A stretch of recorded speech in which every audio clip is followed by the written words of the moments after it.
오늘 우리가 성경을 보면은 특별히 구약을 보면은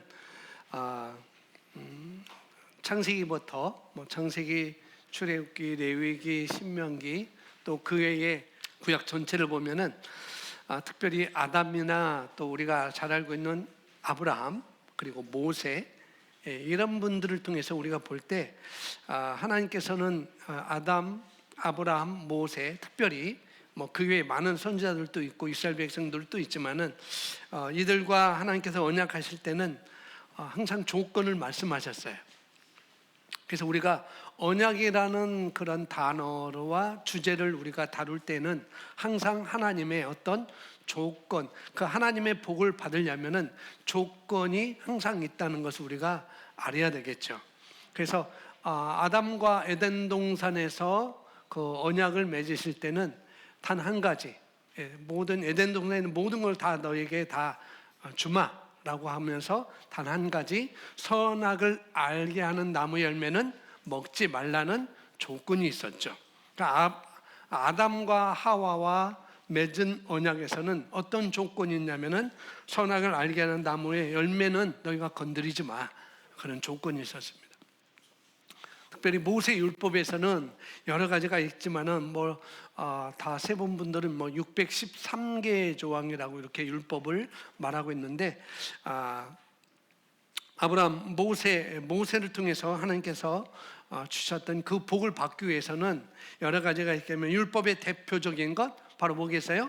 십계명을 완벽히 지켜야만 하나님이 주시는 그런 복을 받을 수 있게 되었습니다. 그래서 우리가 신명기 25장부터 28장의 내용을 잘 살펴보면은 이런 조건을 너희가, 이런 언약을 너희가 지킬 때에 이런 완벽한 복을 받을 수 있다라고 이렇게 말씀하시죠.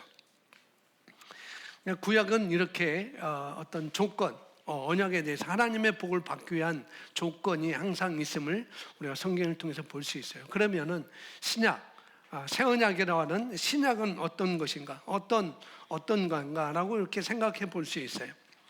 새 언약은 오로지 하나님이 거저 주시는 은혜, 어떤 조건이 있는 것이 아니라 하나님이 거저 주시는 은혜에 이루어진 언약이라는 것입니다. 그러니까 이 새 언약에서는 어떤 조건이 있는 것이 아니라, 그래서 율법 준수를 비롯한 우리의 성과와는, 우리의 자격 조건, 우리의 노력과는 아무런 상관이 없다는 것이죠. 이게 바로 새 언약에 주시는 바로 은혜의 복이라는 것입니다. 하나님의 복이라는 것이죠. 자, 구약은 그런 조건이 있었어요. 너희가 이렇게 해야만이 하나님의 복을 받을 수 있다. 신약에서 새 언약은 뭐예요? 그런 우리의 성과는 없다는 거죠.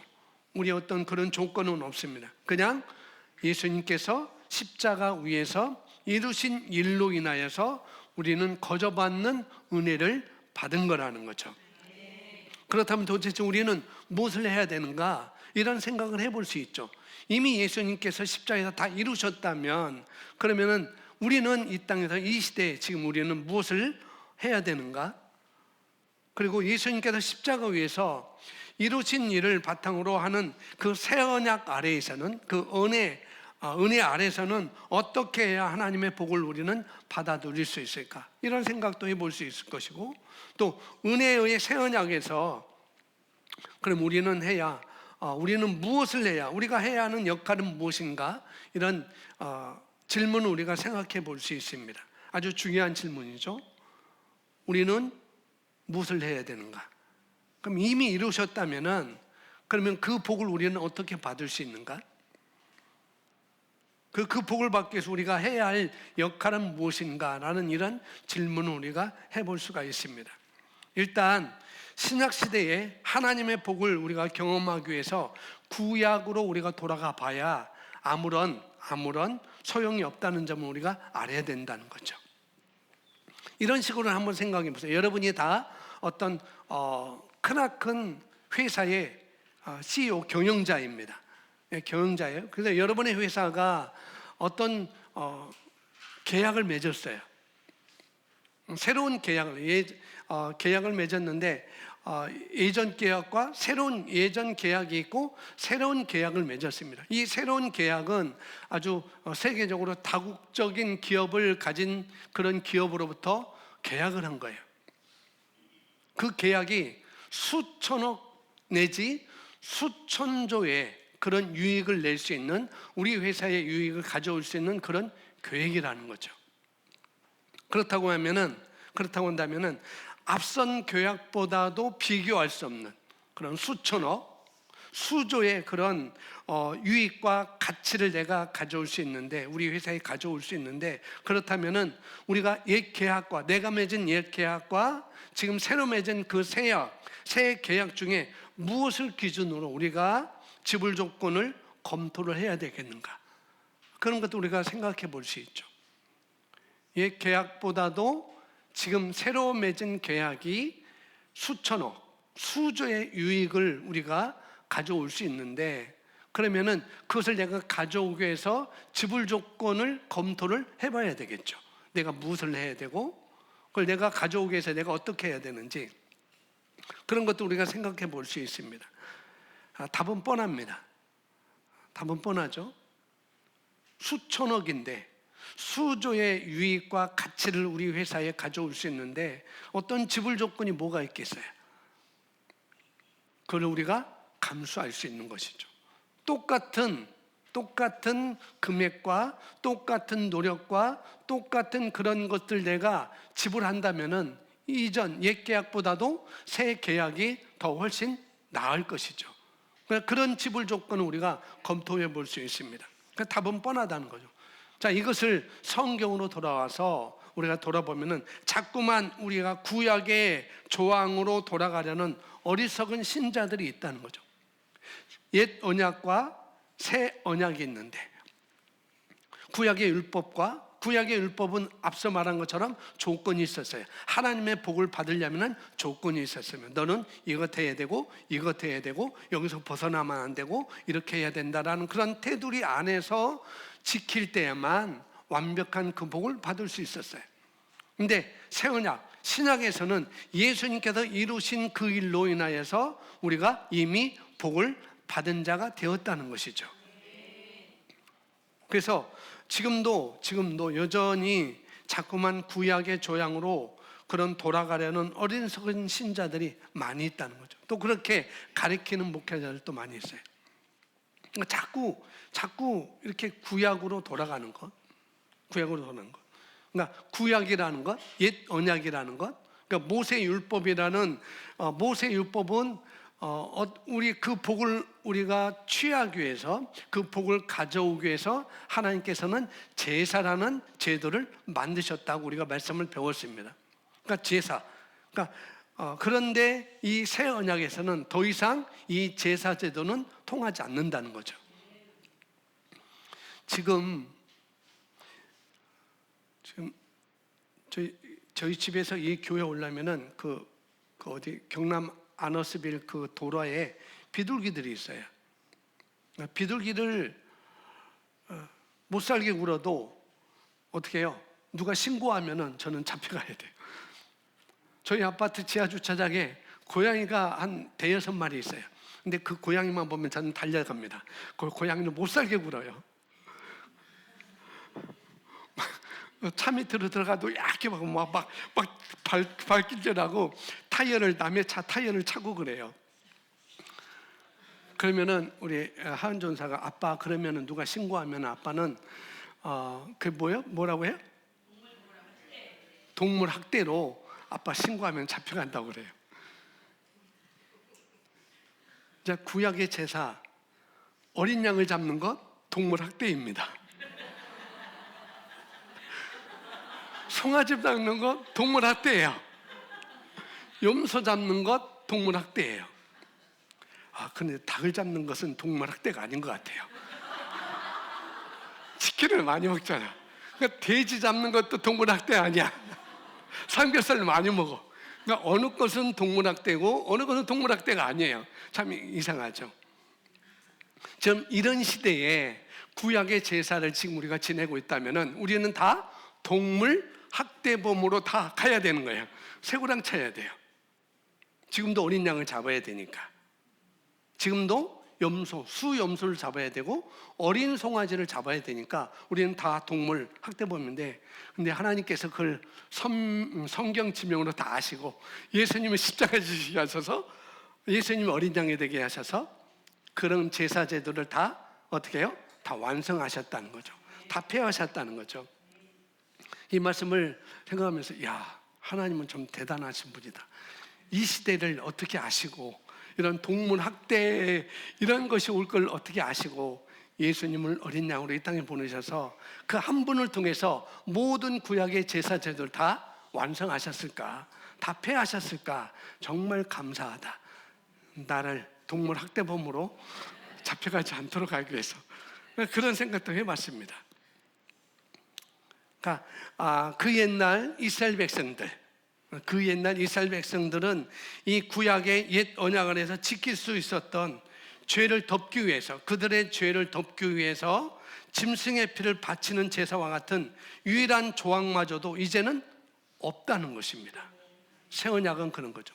제가 나눠드린 것이 있어요. 이게 오늘 말씀 끝까지 가야 되는데 끝까지 가지 못하고 있는데, 율법의 옛 언약과 은혜의 새 언약의 차이 여러 가지로 이렇게 해놨습니다. 그거라는 거죠. 그러니까 이제는 제사와 같은 유일한 조항마저도 이제는 예수님께서 다 완성하셨다는 거죠. 그래서 우리는 그렇다면 신약, 새 언약의 조건은 뭐냐는 거죠. 구약의 조건은, 율법의 조건은 그런 거였어요.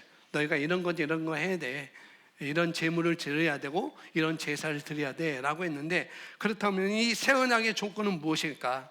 오늘 히브리서 10장부터 13절까지 찾아볼 수가 있는데요, 함께 보겠습니다. 히브리서 8장 10절에 이렇게 말합니다. 함께 읽겠습니다.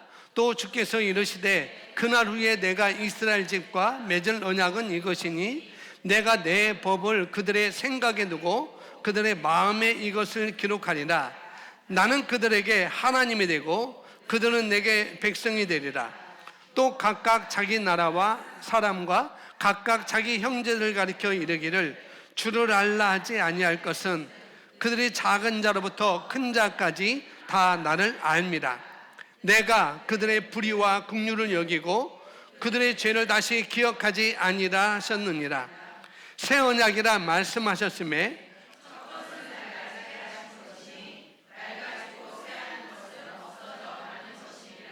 아멘. 율법이라는 이 모세 율법이라는 것, 구약이라는 것, 옛 언약은 우리가 무엇을 해야 하느냐가 핵심이었어요. 우리가 뭘 해야 되지? 그게 핵심이었습니다. 하지만 새 언약은 하나님이 해 주실 일로, 여기 히브리서 8장 10절 13절에 말씀을, 이제는 새 언약은 하나님이 해 주실 일, 그것을로 그런 것들로 가득 차 있는 것을 볼 수가 있어요.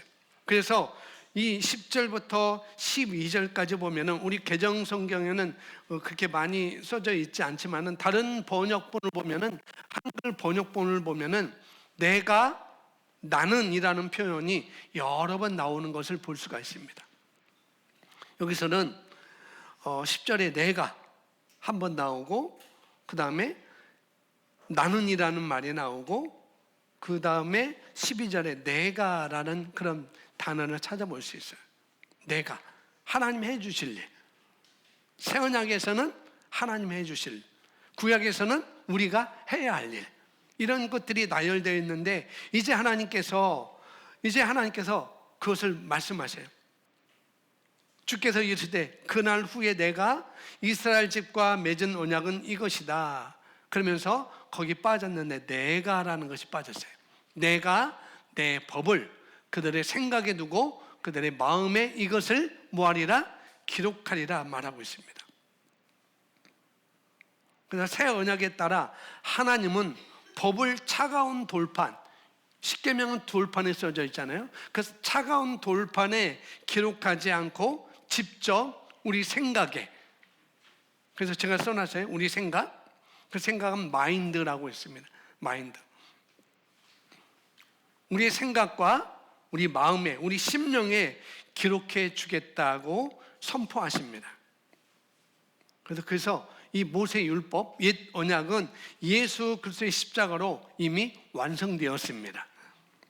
따라서 하나님이 우리 심령에 기록해 주실 법은 십계명이 아니라는 거죠. 여기서 말하는 히브리서 8장에 말하는 그 법은 내 법을 그들의 생각에 두고 그들의 마음에 이것을 기록하리라라는 그것은 바로 십계명이 아니라는 것이죠. 그 무슨 법이냐? 하나님은 우리에게 어떤 법을 주실까? 요한복음 13장 34절에 이렇게 말합니다. 새 계명을 너희에게 주노니 서로 사랑하라. 내가 너희를 사랑한 것 같이 너희도 서로 사랑하라.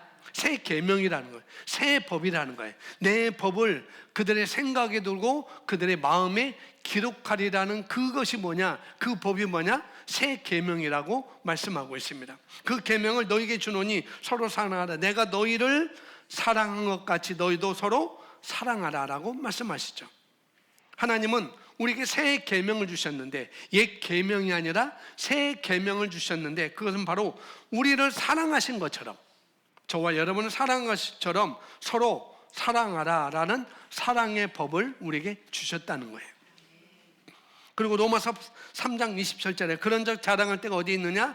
있을 수 없느니라. 무슨 법으로나 행으로냐? 아니다. 오직 무슨 법으로? 믿음의 법으로. 하나님은 이 구절에는 믿음의 법을 말하고 있습니다. 그러니까 하나님이 우리 심령, 우리 생각에 또 우리 마음에, 우리 심령에 주실 법은 사랑의 법과 믿음의 법이라라고 새 계명을 우리에게 말씀을 해 주신 것이죠. 그래서 하나님이 이 사랑의 법을 우리 심령에, 우리 마음에 기록하신다는 건 무슨 뜻일까? 구체적으로 예를 들 수가 없어요. 뭐 여러 가지가 있겠지만, 일단 내 자신이 아무런 자격도 없다는 것을 아는데도 이 하나님의 사랑과 은혜가 찾아오면 정말 예수님께 감탄할 수밖에 없고, 예수님이 나에게 오신 것 감탄할 수밖에 없고, 예수님이 하신 일에 우리가 반할 수밖에 없는 거라는 거죠. 그래서 예수님의 사랑으로 충만하면 내가 너희를 사랑한 것처럼, 내가 너희를 이렇게 사랑한 것처럼, 그래서 예수님의 사랑으로 우리가 충만하면 그 사랑이 하나님으로부터 시작해서 배우자와 또 가족과 또 동료와 또 성도들, 나아가서 모든 사람에게까지 이 흘러 넘치는 것이 바로 사랑의 법이라는 것입니다. 그래서 예수님의 사랑으로 충만하면 하나님이 굳이 명령하지 않아도, 하나님이 명령하지 않아도 예수님의 사랑으로 충만하면 배우자뿐만 아니라 또 미웠던 사람들과도 다시 아가페 사랑으로 흐르기 시작한다는 거죠. 내가 너희를 사랑한 것처럼. 그리고 로마서 8장, 로마서 5장에 우리가 아직 죄인이었을 때 그 하나님의 사랑이 우리에게 흘렀잖아요. 이제 하나님의 사랑이 우리에게 충만하면 우리도 그 사랑이, 그 아가페 사랑이 흐르기 시작한다는 것이죠. 가정의 교회에 또 주님의 은혜가 충만해집니다. 가정의 이 부부 관계에 있어서 서로 아가페로 사랑하기 때문에, 이 하나님의 사랑으로 충만하기 때문에 아예 딴짓할 마음조차도 생기지 않는다는 것이죠.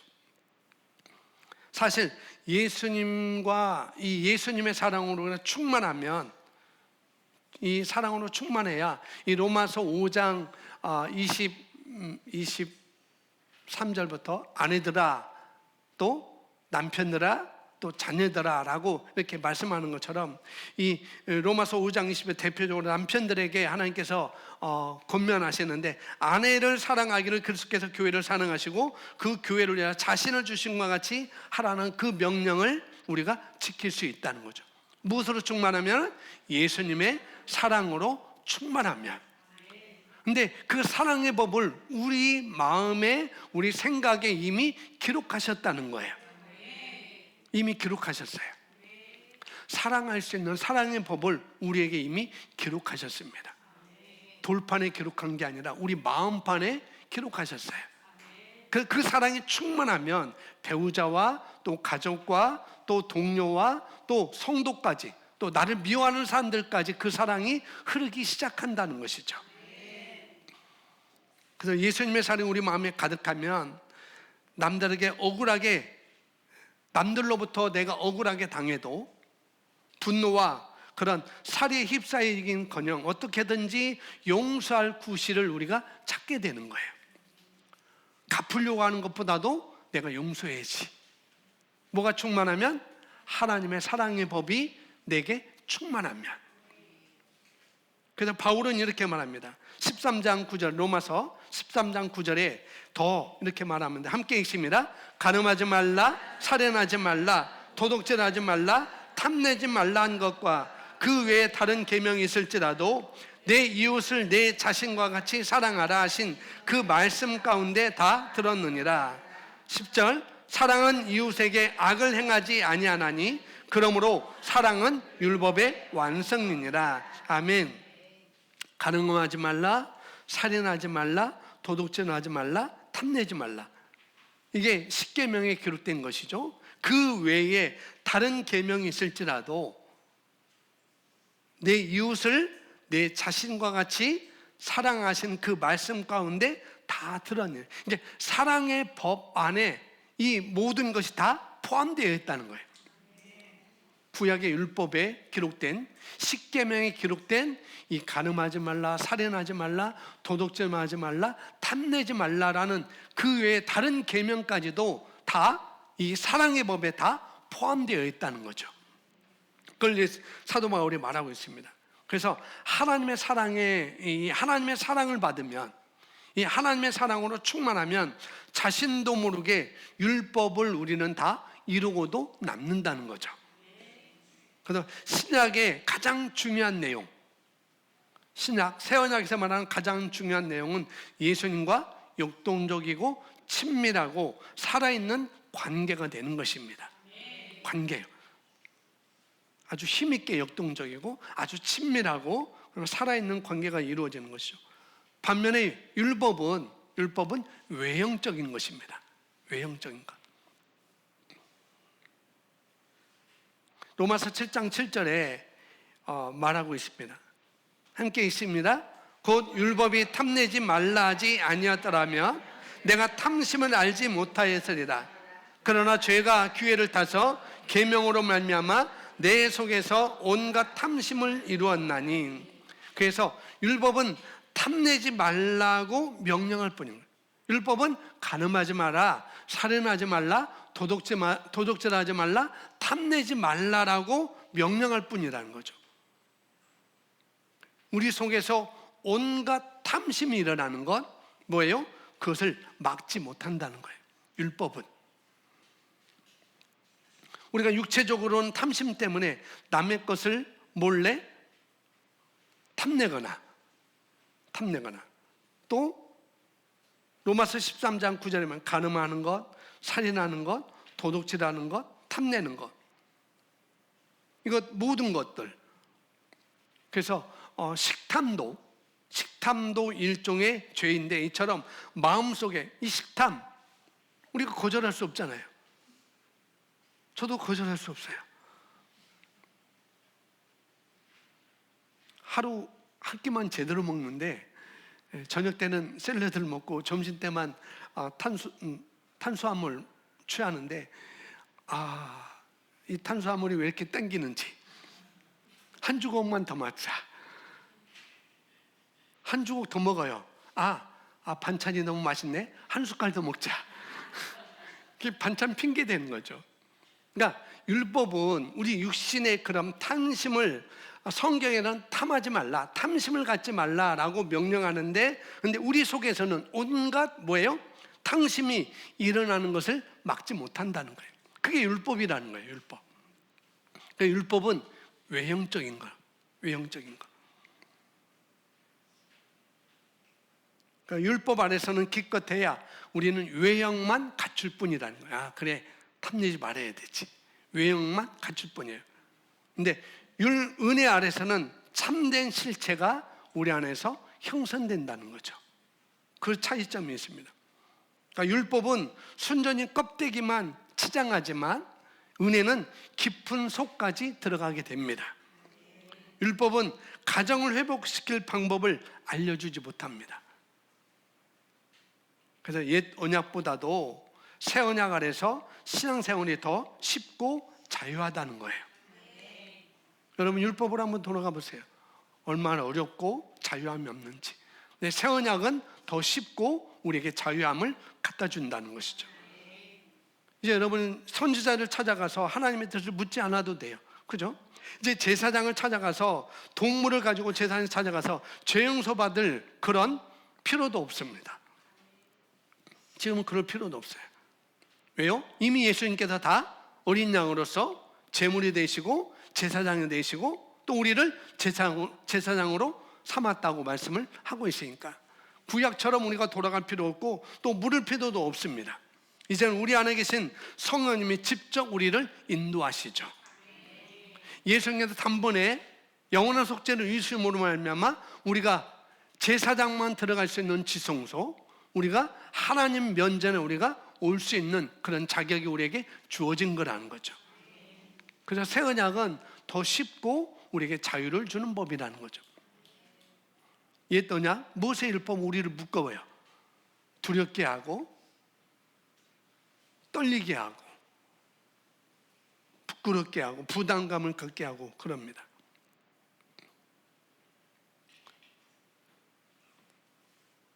이제는 예수님이 어린 양이 되어서 세상 죄를 지고 십자가로 가셔서 모든 것을 완벽하게 해결하셨습니다. 주님을 섬기고 싶은데 어디서부터 시작해야 될지 모르겠다라고 하시는 분들은 그냥 자신의 마음을 들여다보면 돼요. 왜? 우리 안에서 성령님이 말씀하시니까, 알려주실 테니까. 내가 주일학교를 섬기고 싶은 그런 열정이 보인다면, 또 찬양으로 섬기고 싶은 그런 열정이 보인다면 그렇게 하면 되는 거예요. 구약은 조건이 있었어요. 자격이 있었습니다. 이제 우리 안에서 성령님이 그런 열정을 부어주시죠. 그러면은 그 성령님의 그런 감동에 따라 우리가 하면 된다는 것이죠. 그래서 새 언약 아래서는 주님이 이런 식으로 우리를 인도해 주셔요. 성령으로 우리를 인도해 주십니다. 하나님이 그분의 법을 우리 심령에 우리에게 기록해 주셨어요. 사랑의 법을 기록해 주셨고 믿음의 법을 우리에게 기록해 주셨습니다.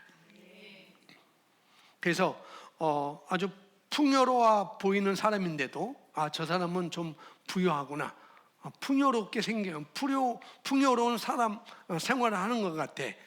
그런 사람을 우리 눈에 보더라도 내가 왠지 모르게 금전적으로, 금전으로, 돈으로, 물질로 도와주고 싶은 그런 끌림이 있다고 한다면, 그러면 오늘날에는 하나님의 그분의 뜻을 직접 알려주는 것이니 어떻게 해요? 그대로 따르면 된다는 것이죠. 그런 것입니다. 그래서 우리는 겉으로 보이는 게 다가 아니라는 것입니다. 우리 교회는 없지만 일부러 누더기 옷을 입고 와가지고 교회에 나가서 눈물 짜는 이야기로 동정심을 유발해서 뭔가를 얻는 사기꾼들도 있다는 거죠. 어떤 교회들은. 반면에 살림이 쪼들리면서도 교회에서 가장 좋은 옷을 입고 교회는 가장 좋은 옷을 입고 나가는 사람들도 있다는 것이죠. 그러니 눈에 보이는 것이 아니라 마음에서 감동을 주시는 대로 따라가시면 된다는 것입니다. 우리에게 그런 마음을 주셨으니까. 자, 에스겔서 36장 26절에 또 이렇게 말씀합니다. 함께 읽습니다. 시작.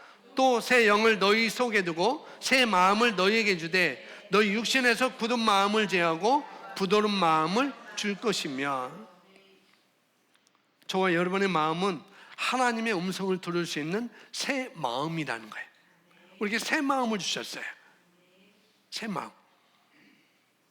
그리고 하나님은 우리 안에서 행하시니 빌립보서 2장 13절에 하나님이 우리 안에서 행하신대요. 하나님 우리 안에서 행하시니 착한 일을 하고 싶은 마음이 든다면 어떻게 해요? 그대로 따르면 되는 것입니다. 타는 것 없어요. 구약은 율법을 준수하는 것으로 언약입니다. 율법을 준수해야만 되는 그런 율법 준수의 바탕이 되는 것이 바로 구약의 언약이었습니다. 그렇다면 신약은 무엇으로 바탕을 해야 될까? 우리 하나님은 지극히 선하신 분입니다. 그 하나님은 좋으신 분이시죠. 너희가 악할지라도 자식에게 좋은 것을 줄 줄 알거든. 하물며 하나님께서는 너에게 더 좋은 것을 주시지 않겠느냐라고 말씀하시죠. 하나님은 지극히 좋으신 분이시고 선하신 분이시고 은혜의 하나님이시고 사랑의 하나님이십니다. 그래서 하나님이 세우신 새 언약은 우리의 행동을 따지지 않는 언약이라는 거예요. 율법은 우리의 행동을 따져요. 내가 이렇게 했어? 너 이렇게 하지 말라고 했는데 이렇게 했니? 근데 새 언약은 십자가에서 이루신 그 새 언약은 우리의 행동을 따지지 않습니다. 이게 바로 하나님의 은혜라는 거죠. 이 새 언약의 핵심은 바로 히브리서 8장 12절에서 기록되어 있어요. 이 구절을 우리가 알아야 거기에 담긴 모든 은혜를 우리가 누릴 수가 있습니다. 자, 아까 읽었지만 히브리서 18장 12절 함께 다시 읽습니다. 시작. 내가 그들의 불의를 긍휼히 여기고 그들의 죄를 다시 기억하지 아니하리라 하셨느니라. 아멘. 자, 새 언약의 핵심은 우리의 불의, 우리가 저지른 악한 일을 긍휼히 여기시고 우리의 죄와 실수를 다시 기억하지 않겠다는 하나님의 약속입니다. 이게 새 언약, 신약의 핵심이에요. 여기 다시라는 것을 제가 좀 다른 색깔로 했는데, 다시라는 말은 하나님은 우리 죄를 기억하고 심지어 그 다음에 출애굽기 보면은 3, 4대까지 벌을 주셨던 시절이 있었다는 것을 말하고 있습니다. 십계명에 그런 내용이 있어요. 출애굽기 20장은 십계명을 말하는데 20장 5절에 이렇게 말해요. 그것들에게 절하지 말며 그것들을 섬기지 말라. 나 내 하나님 여호와는 뭐하는 하나님? 질투하는 하나님. 그래서 나를 미워하는 자의 죄를 갚되 아버지로부터 아들에게로 3, 4대까지 이르게 하거니와. 그러니까 율법은 이런 죄의 벌이 있었다는 거죠. 나만 벌 받는 게 아니라 3, 4대까지 그런 법을, 3, 4대까지 벌을 주셨던 그런 시대가 있었다는 것을 말하고 있어요. 하지만 이제 하나님은 다시 앞절로 다시는 히브리서 8장 12절 내가 그들의 불의를 긍휼히 여기고 그들의 죄를 다시 뭐하지 아니하리라? 기억하냐. 얼마나 큰 축복이에요. 3, 4대까지 그들의 죄를 기억해서 벌을 주셨던 하나님인데 새 언약은 다시는 기억하지 않겠다는 하나님의 조항이 있습니다. 하나님은 그분의 법을 우리 생각에 둔다고 그랬어요. 그리고 우리 마음에 기록한다고 말씀하고 있습니다. 하나님의 사랑, 내가 너희를 사랑한 것 같이 그 사랑의 법을 우리 마음에, 우리 심령에 이미 기록하셨어요. 이제 우리 모두가 그분을 알고 그분의 인도함을 우리는 받을 수 있습니다. 아멘. 다시 기억하지 아니하리라. 어제 그 일도 하나님은 여전히 다시는 기억하지 아니하리라. 이게 새 언약의 핵심이라는 거예요. 이게 예수님께서 이루신 그 언약의 핵심이라는 거예요. 나의 행동과 상관없이 나를 사랑하시고 하나님의 복을 우리에게 이룰 수 있도록, 풀어낼 수 있도록 주시는 복이 바로 이 새 언약의 복이라는 것입니다. 우리는 그 은혜 언약 아래 있는 존재들입니다. 그 자리에 있는 바로 우리라는 거죠. 그러면은 이 은혜의 새 언약에서 우리의 역할은 무엇인가? 이 새 언약에서 이런 다시 기억하지 않는다는 그 은혜의 언약인데 이 언약 아래에 있는 우리의 역할은 무엇인가? 간단해요. 우리는 그냥 믿기만 하면 됩니다. 아멘. 내 죄를 다시 기억하지 않는다고? 에이, 그런 게 어디 있어? 라고 하지 말고 그냥 믿기만 하면 되는 거예요. 이게 하나님의 법입니다. 이 법을 우리 마음에, 우리 심령에 기록하셨다는 거예요. 그러니까 우리는 그냥 믿기만 하는 거예요. 아, 이것을 기록하셨구나, 이렇게 말씀하셨구나, 이걸 그냥 믿기만 하면 되죠. 그러면 끝이에요. The end. 더 이상 없어요. 우리의 역할은 뭐라고요? 그냥 믿기만 하면 되는 거예요. 그럼 무엇을 믿어야 되는가? 이것도 간단합니다. 예수님께서 십자가에서 이루신 일을 그냥 믿기만 하면 되는 거예요. 너무나 간단하죠. 하지만 우리 주변을 돌아보면, 나를 돌아보고 또 우리 주변을 돌아보면 그냥 믿기만 하면 된다고? 예수님께서 이루신 일을 믿기만 하면 된다고? 답은 정말로 간단하지만, 그러나 우리 주변을 보면 그렇게 간단하지 않은 생각에 우리가 들 수가 있어요. 하나님께서 우리 죄를 기억하지 않는데, 당신의 죄를 기억하지 않는데, 우리 불의와 우리 죄를 다시는 기억하지 않는데 깨끗하게 제거했대. 그러니 예수님을 그냥 믿기만 하면 돼. 우리가 그렇게 전하는데 보통 대부분 사람들은 에이, 그런 것이 어디 있어. 예수라는 그 양반? 그냥 한 역사적인 인물이지, 지어낸 인물이지, 이스라엘에서 지어낸 인물이지라고 그렇게 받아들이는 사람이 있을 것이고, 그냥 이스라엘 나라의 한 나라의 도덕적인 성인이지, 그래서 성인 중에 한 분으로 이렇게 받아들이는 사람들이 있고, 이스라엘은, 지금 유대는 선지자 중에 한 사람으로만 그냥 믿는 사람들이 아직도 있다는 거죠.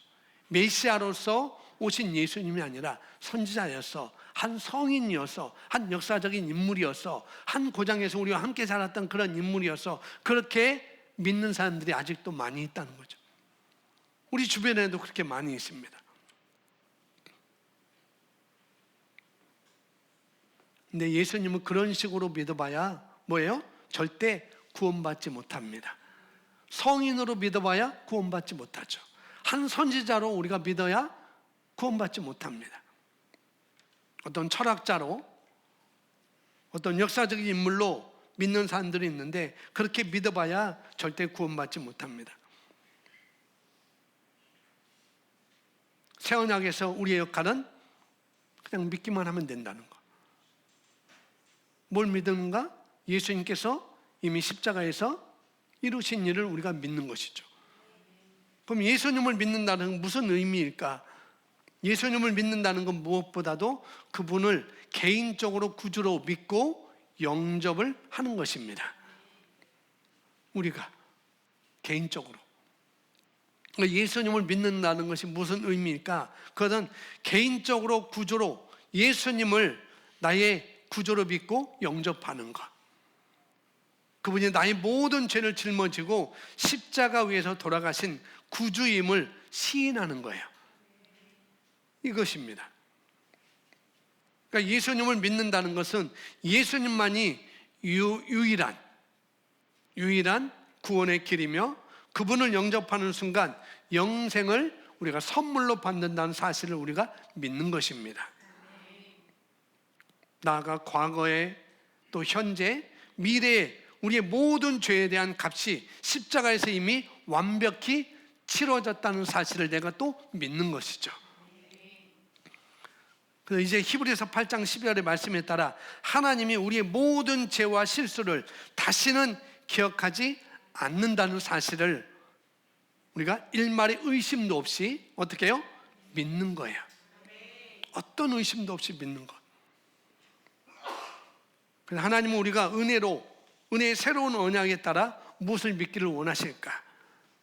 하나님은 내가 그들의 불의를 긍휼히 여기고 또 그들의 죄를 다시 기억하지 아니하리라 하셨느니라는 말씀을 우리가 토시 하나까지도 전심으로 믿으라고 하나님은 원하십니다. 이 토시 하나까지도. 그래서 은혜 아래서 우리가 할 일은 믿는 것 말고는 아무것도 없어요. 내가 뭘 해야? 그게 아니고 내 행동에 따라서 우리에게 주어지는 것이 아닙니다. 새 언약에서 우리의 역할은 예수님의 보혈을 통한 완벽한 죄사함을 우리가 믿는 거예요. 과거, 현재, 미래의 죄까지도 이미 모두 해결됐다는 그 사실을 내가 믿는 것이죠. 그래서 예수 그리스도가 완성하신 사역 덕분에 이제 우리는 하나님 앞에서 티 없이 우리는 의로워졌습니다. 우리는 하나님의 의로 의로워졌습니다. 그래서 새 언약의 핵심은, 이 은혜 아래에서의 핵심은 뭐냐? 우리의 죄를 용서하실 뿐만 아니라 용서라는 그 단어보다도 실제로는 제거함이라고 말리 번역돼야 돼요. 내 죄를 용서하는 것, 그것보다도 제거함이라는 말로 번역돼야 되는데, 제거하셨을 뿐만 아니라 아예 기억에서, 기억에서 지워버리셨다는 사실을 우리가 알고 믿는 것입니다. 우리는 안 지워질 수 있어요. 그것 때문에 우리가 하나님 앞에 나가는데 걸림돌이 될 수 있습니다. 그래서 내 관점에서 보는 게 아니라 하나님의 관점에서 우리가 보야 되는 거예요. 하나님의 관점은 우리 불의를 긍휼히 여기고 우리 모든 죄를 다시는 기억하지 않는다라고 이미 말씀하셨어요. 예수님께서 십자가에서 달리시고 죽으시는 그 순간에, 부활하신 그 순간에 다시는 너의 죄를 기억하지 않는다. 나의 어제의 죄 하나님은 다 잊으셨어요. 기억하지 않는다는 게, 기억하고 있으니까 기억하지 않을 게 그게 아니고 아예 지워버렸다는 거예요. 깨끗하게 지워버려요. 어제 있었는데 보니까 아무것도 없는데 하나님 그러신다는 거예요. 아무것도 없는데 너 왜 그것 가지고 너 나한테 그렇게 나오지 못하니? 아무것도 없는데 너는 왜 이렇게 죄책감을 갖니? 아무것도 없는데 너는 왜 이렇게 존재감을 갖니? 하나님은 그러신다는 거예요. 다시는 너에게는 존재할 것도 없고, 너에게는 죄책감도 없고, 너에게는 열등감도 없어. 하나님은 지금 우리를 바라보시는데 그렇게 바라보셔요. 그게 바로 새 언약 아래의 핵심이라는 것입니다. 그래서 우리가 이 진리를 알지 못하면 하나님의 복과 인도하심을 기대하고 또 의지할 수 없습니다. 이 히브리서 8장 12절 이 말씀을 우리가 믿지 못하면, 이 진리를 믿지 못하면 하나님의 은혜와 자유함과 형통한 삶을 받을 길이 열리지 않습니다. 이 히브리서 8장 10절부터 있는 말씀을 히브리서 10절에서도 똑같이 말씀하고 있어요. 16절도 있고 있는데 10절째 써놨습니다. 17절에 한 번 있습니다. 시작. 또 그들의 죄와 그들의 불법을 내가 다시 기억하지 아니하라 하셨으니 18절.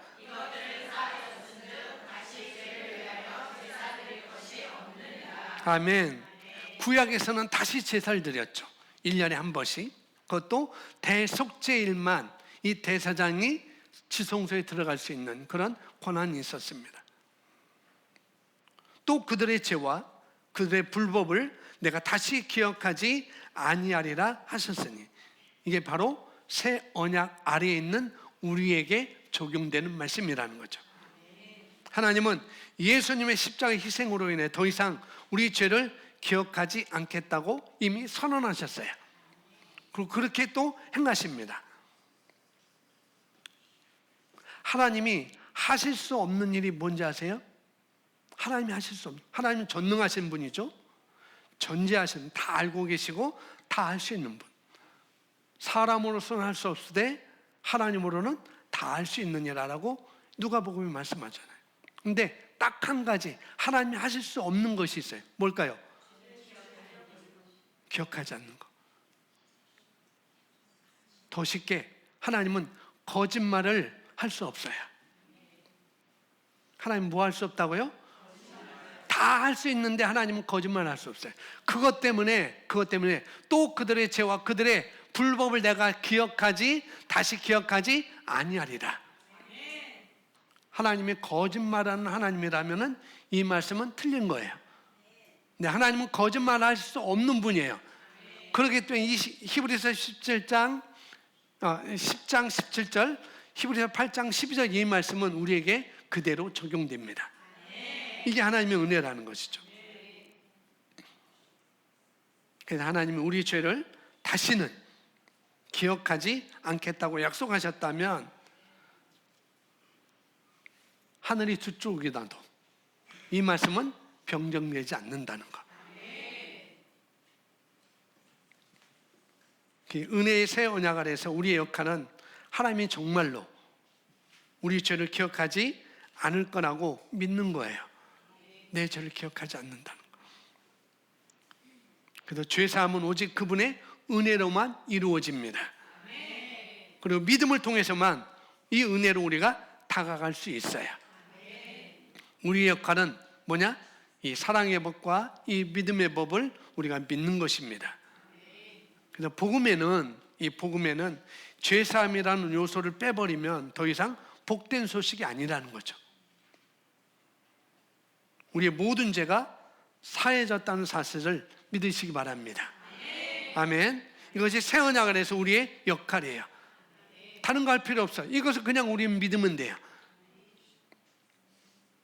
그래서 예수님의 보혈에는 우리의 모든 죄를 제거함에 힘이 있습니다. 제거할 수 있는 힘이 있다는 거죠. 그래서 마귀는 이 진리를 가장 무서워해요. 예수님의 보혈에는 우리의 모든 죄를 다 제거하는 힘이 있다는 이 진리를 마귀가 그렇게 무서워해요. 그래서 마귀가 이 용서에 관한 가르침을 그토록 집요하게 공격하는 이유가 여기에 있는 것입니다. 우리가 완벽하게 용서받지 못했으니, 내가 완벽하게 용서받지 못했으니 죄책감을 갖는 것이 마땅하다는 말은 어디까지나 누구의 거짓말이에요? 마귀의 거짓말이에요. 하나님의 거짓말이 아니라. 너 용서함 못 받았어. 너 죄사함 받지 못했어. 그리고 자꾸 마귀는 이 진리를 왜곡시켜서 우리가 그렇게 믿도록 만드는 거짓말쟁이입니다. 이 말에 속으면 이 마귀의 이 거짓말에 속으면 평생 하나님을 두려워하며 또 실패 악순환에 우리가 갇힐 수밖에 없는 존재로 살 수밖에 없다는 거죠. 그런데 주님의 보혈은 죄의 흔적까지 말끔히 씻어내는 놀라운 힘이 있습니다. 흔적까지 말끔히 씻어내는 것, 지워버리는 것. 그래서 우리의 모든 죄가 사해졌다는 사실을 믿으시기 바랍니다. 이것이 새 언약 아래에서 우리에게 주어진 우리의 역할이라는 것. 아멘. 말씀은 마쳤습니다. 우리 페이퍼를 다른 편 보겠습니다. 율법과 새 언약의 율법의 옛 언약과 은혜의 새 언약의 차이. 제가 왼쪽 거 읽겠습니다. 여러분 오른쪽 거 읽으시면 되겠어요.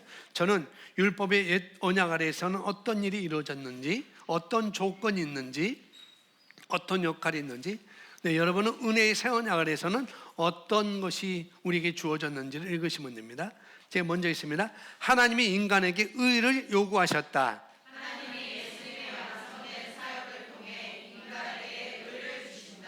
로마서 4장에 보십니다. 하나님이 우리 죄를 3, 4대까지 벌하셨다. 이스라엘 자손들은 행동으로나 마음으로나 하나님의 계명을 완벽히 지켜야만 복을 받을 수 있었다.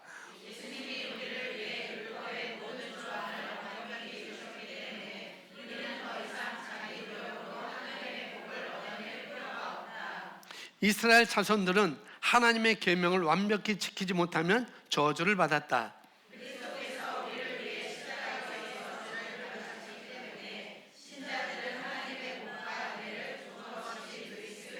아멘. 마음의 변화 없이 자기 노력으로 행동을 바로 잡았다.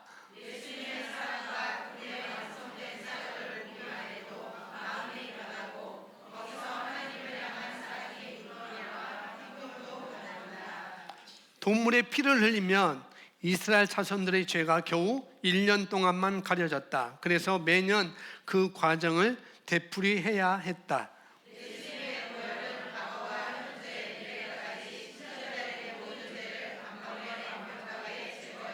아멘. 이스라엘 백성이 율법에 순종해도 죄를 그만둘 수는 없었다. 율법은 누구도 거룩하고 의롭고 선하게 만들지 못한다.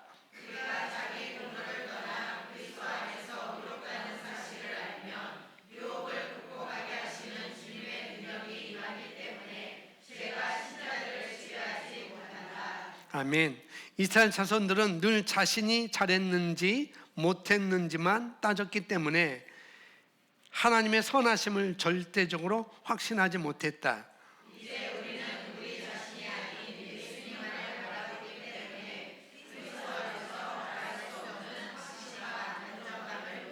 아멘. 이스라엘 자손들은 불의로 인해 하나님과 친밀한 관계를 누리지 못했다.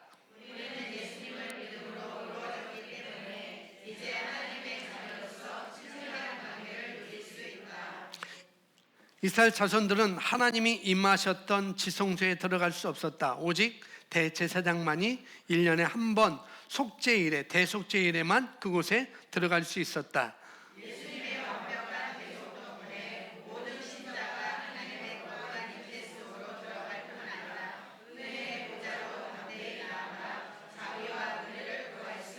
아멘.